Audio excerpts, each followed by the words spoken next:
Bismillah, la louange est à Allah, nous le louons, implorons son aide et lui demandons pardon, et nous nous protégeons auprès de lui du vice de nos personnes et de nos mauvaises actions. Celui qu'Allah guide, point d'égarement pour lui, et celui qui l'égare, point de guider pour lui. Et je témoigne qu'il n'y a pas de divinité digne d'être adorée si ce n'est Allah, l'unique, sans associé.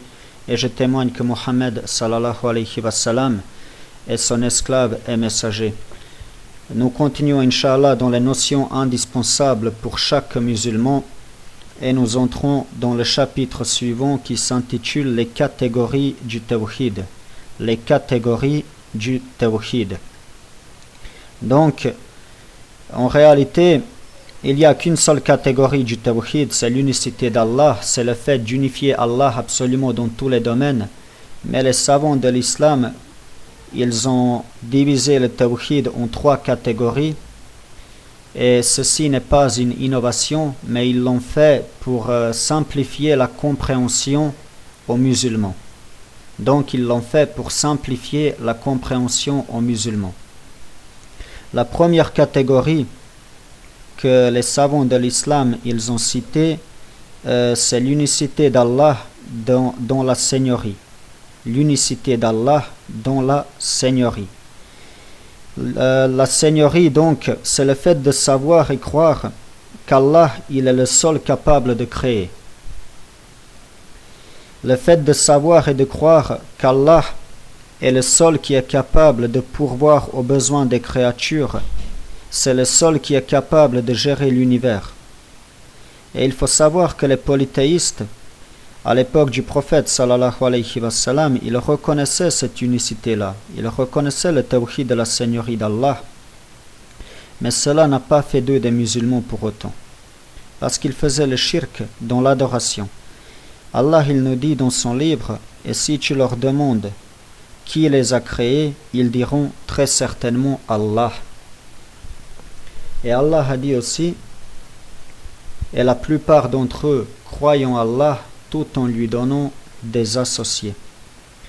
Donc l'unicité de la seigneurie, c'est aussi le fait de savoir et de croire avec science et certitude que la création et le commandement n'appartiennent qu'à Allah et qu'Allah n'a pas d'associé dans la création et dans le commandement. C'est-à-dire Allah est le seul créateur et il n'y a pas de créateur en dehors de lui et le commandement n'appartient qu'à lui, la royauté n'appartient qu'à lui. Ce commandement, comme on l'a dit plusieurs fois dans d'autres cours, il est cosmique et législatif. Cosmique dans le sens où tout se passe selon la volonté d'Allah. Allah est le créateur de toutes choses, il sait ce qu'il a créé et il a voulu le créer. Et tout se passe selon sa volonté à lui, le créateur des cieux et de la terre. Et il y a aussi le commandement législatif, c'est-à-dire celui qui est le créateur des cieux, de la terre et des humains, lui seul a le droit de mettre en place une charia, c'est-à-dire une législation que les gens vont suivre. Et là-dedans, Allah, il n'a pas d'associé. Allah a dit, et il n'associe personne à son commandement. Donc le commandement d'Allah est unique, et tout autre commandement que le sien est un associé au commandement d'Allah, et un associé à Allah est un tagout. C'est bien cela, le tagout. Ensuite, la deuxième forme de l'unicité que les savants de l'islam ils ont citée, ils ont dit qu'il s'agit de l'unicité des noms et des attributs. L'unicité des noms et des attributs. Tawhid al-asma wa sifat. C'est le fait de décrire Allah de la même manière qu'il se décrit lui-même dans son livre et de la même façon que l'a décrit son prophète Mohammed sallallahu alayhi wa sallam. Et la troisième catégorie que les savants ont dit, c'est l'unicité de divinité, Tawhid al-uluhiyya. Là, il s'agit de vouer sincèrement l'adoration à Allah, l'unique qui n'a pas d'associé, quel que soit le type d'adoration. Et parmi les adorations, il y a notamment l'amour, il y a la crainte, il y a l'espoir, la confiance, l'invocation, la prière, la zakat, le sacrifice et des autres. Et c'est justement cette forme-là d'unicité dans laquelle cette forme-là d'unicité qu'on contredit beaucoup de polythéistes, malgré le fait qu'ils croyaient en un Seigneur et en un Créateur. Parce que quand nous disons que quelqu'un est un polythéiste ou quelqu'un est un mécréant, nous ne disons pas par là qu'il ne croit pas en l'existence d'un Créateur. Ça, nous ne pouvons pas le savoir. Allah le sait. Est-ce qu'il croit? Est-ce que la personne donnée, elle croit en un Créateur? Quand nous disons qu'elle est un polythéiste, c'est parce qu'elle a fait un acte de polythéisme. Et celui qui pratique le polythéisme, il n'est pas monothéiste, parce que les deux sont l'opposé l'un de l'autre et ne peuvent pas coexister. Tout comme une personne ne peut pas être grande et petite à la fois, tout comme une chose ne peut pas être chaude et froide à la fois, et d'autres opposés qui ne peuvent pas coexister. Soit c'est l'un, soit c'est l'autre. Ensuite, nous passons maintenant à ce qui s'oppose à l'unicité.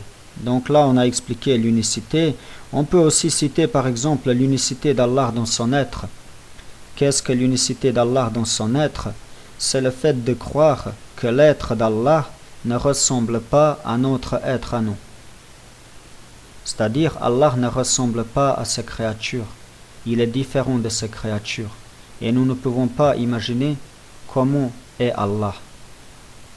Il est différent des créatures. Le Créateur est différent de ce qu'il a créé. Maintenant, donc, on passe aux différents types de polythéisme. Le polythéisme, il est divisé aussi en 3 catégories. Il y a le polythéisme majeur, il y a le polythéisme mineur et il y a le polythéisme caché. Wa alaykum salam wa rahmatullah. Le polythéisme majeur, c'est la forme de polythéisme qui implique nécessairement l'annulation de tous les actes et la résidence en enfer. Allah a dit: mais s'ils avaient donné à Allah des associés, alors tout ce qu'ils auraient fait eût certainement été vain. Je répète, un verset qui fait peur.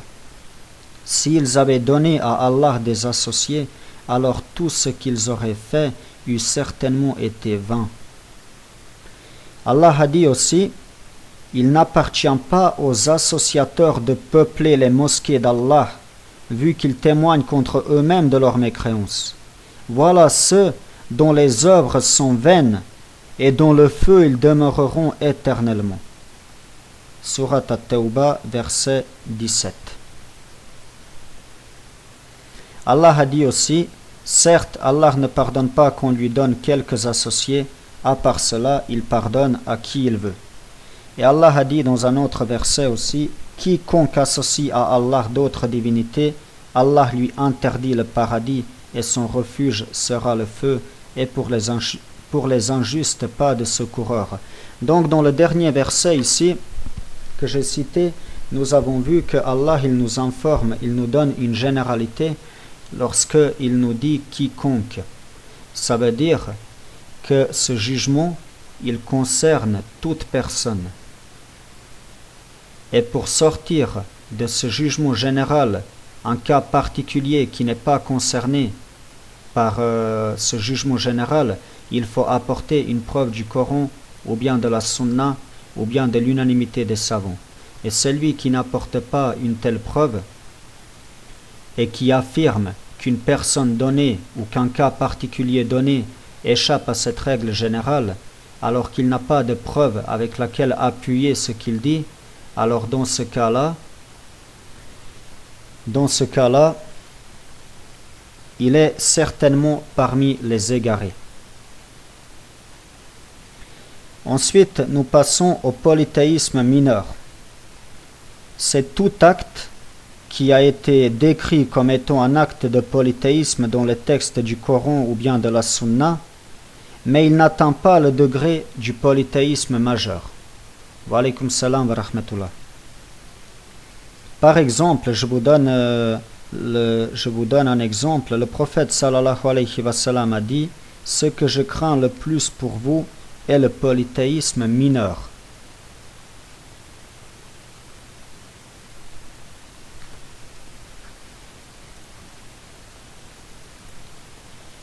Le prophète sallallahu alayhi wa sallam a dit « Ce que je crains le plus pour vous est le polythéisme mineur ».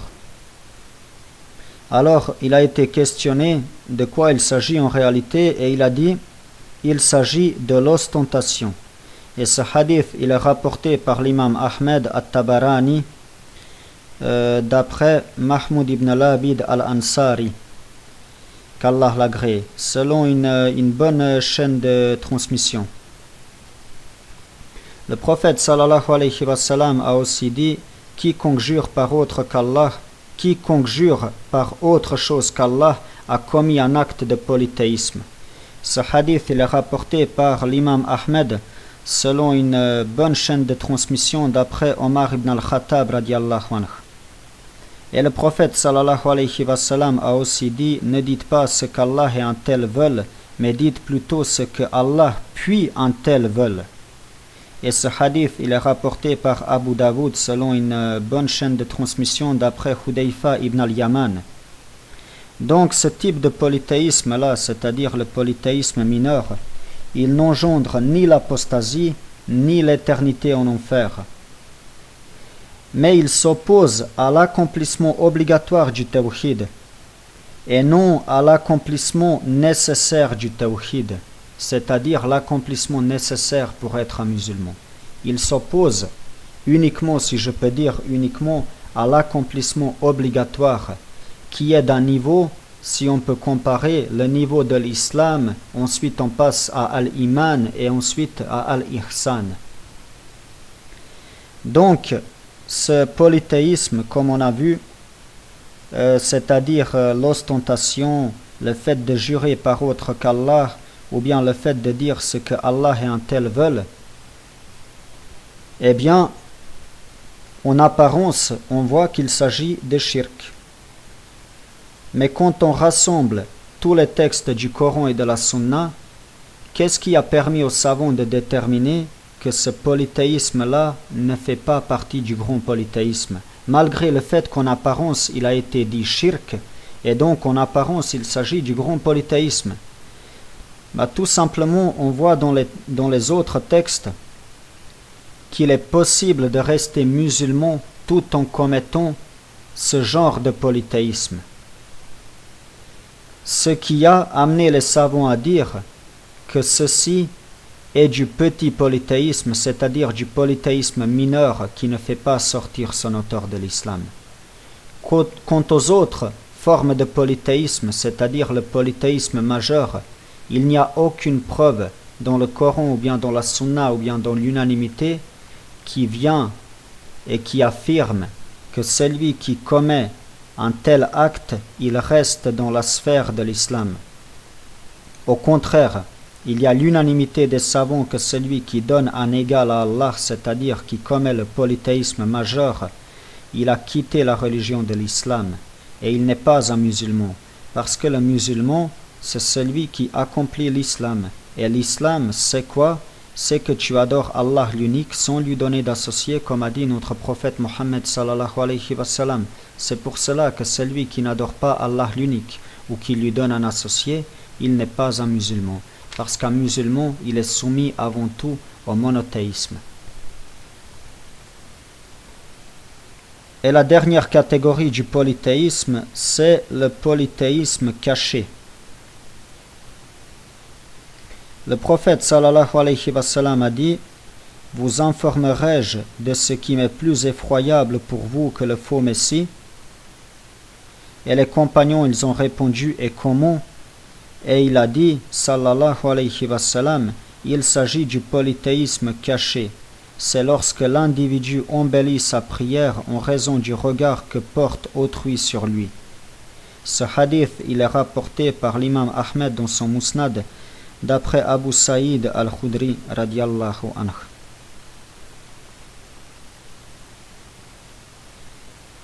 Donc le prochain cours, on a terminé Inch'Allah, et le prochain cours Inch'Allah, il va porter sur la prière.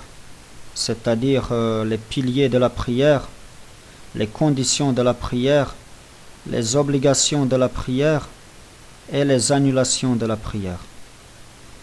Subhanak Allahumma bihamdik, ashhadu an la ilaha illa ant, astaghfiruka wa atubu ilayk. Assalamu alaikum wa rahmatullahi wa barakatuh.